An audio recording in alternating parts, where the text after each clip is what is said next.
So, good afternoon, everyone. First of all, I would like to acknowledge this opportunity and thank the World Water Forum to invite me to this keynote speak, which I'm about to present and share with you here with my presentation. So our work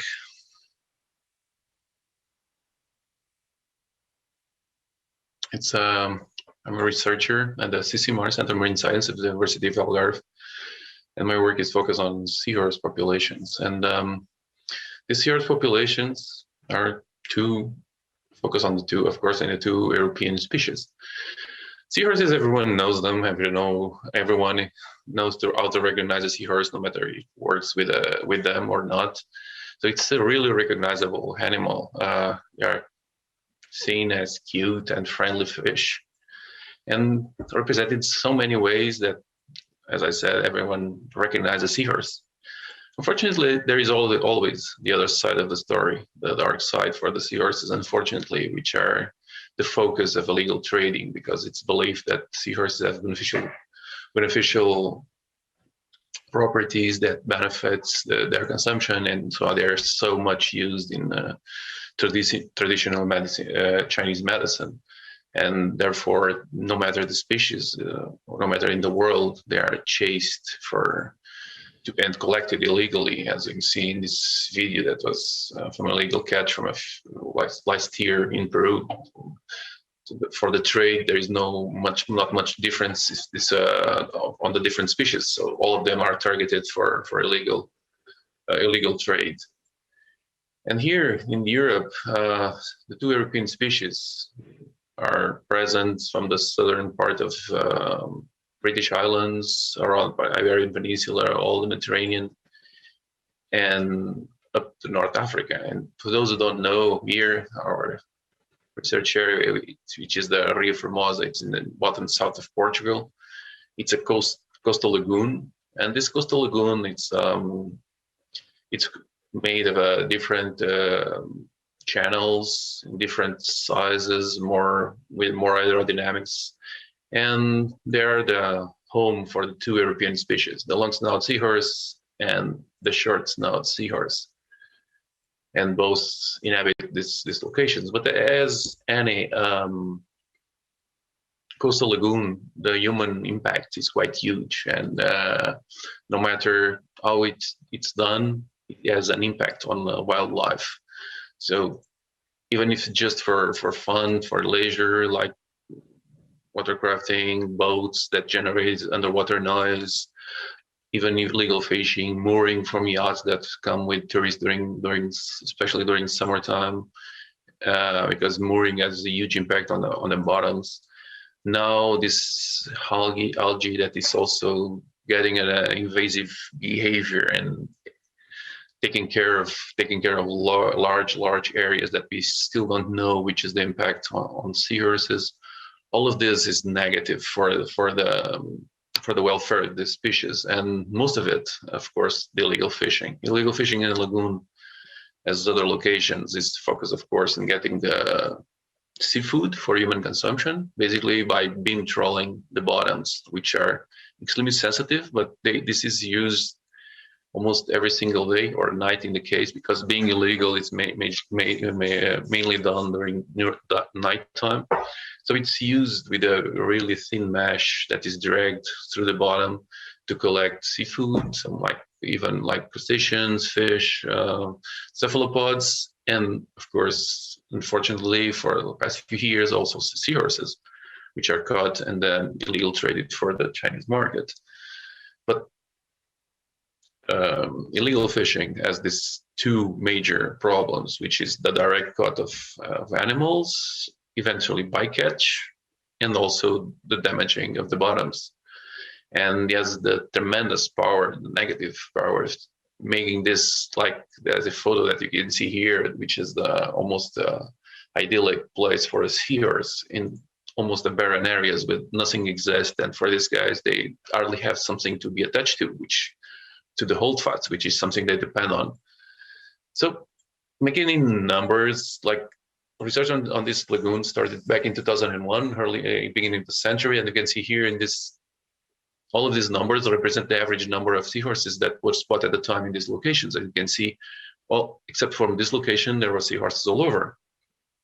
Back in just 7 years later, a bunch of zeros appeared, and at the time we started working with these animals and tried to figure out what was happening, because nothing was identified of being really serious, because we didn't know at the time. There was not much records of illegal fishing, so it could be like something related more like population fluctuation, but no matter that, we tried to evaluate what was happening.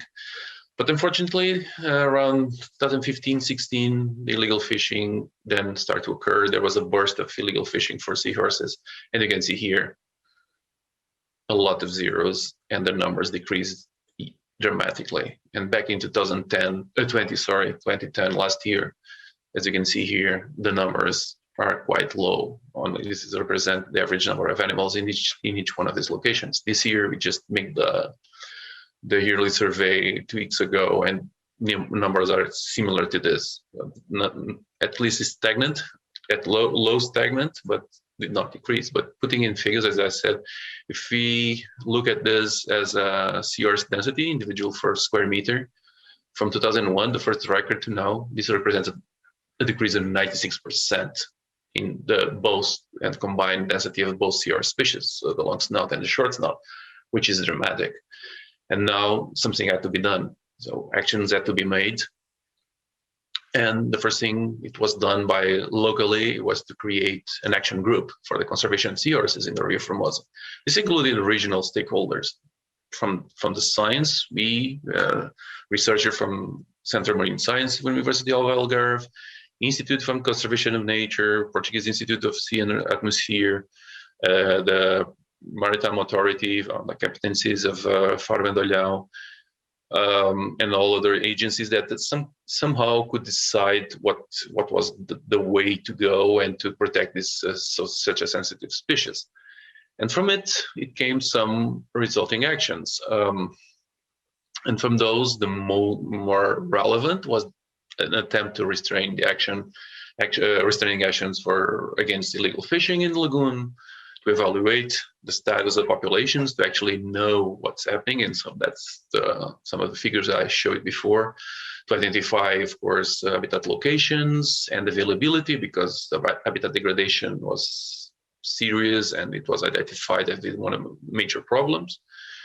And from this action group, that provided the creation of 2 marine protected areas, one of the most important and relevant things at which I'll focus this presentation. Because it's one of the most important conservation actions that we are developing at the moment. And of course, to set awareness campaigns to the public and training actions to fishermen and touristic agents to integrate them and try to show everyone that there is a really worrying and important actions that need to be made so we can maintain and for the conservation of the species. So the 2 protected areas were created, not that big, because even the lagoon is not that big. It's total extension is about 40 kilometers.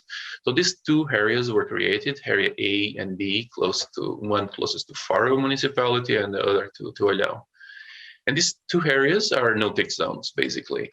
So the 2 of them, they are not just full protected areas, because nothing can be harvested with them. This one here, the area A, cannot be navigated at all, except by us when we do our research.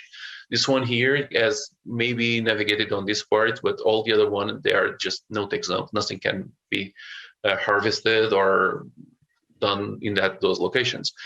But it's not just the creation of this area. So create the location, protect them, and hope that the seahorses will get a safe environment there. No, because there is tremendous habitat degradation in the lagoon in most of the locations, because not all of the lagoon is a suitable habitat for seahorses. Just small areas are, because this is a really hydrodynamic area, and during low tide, it becomes reduced just 20% of the water level.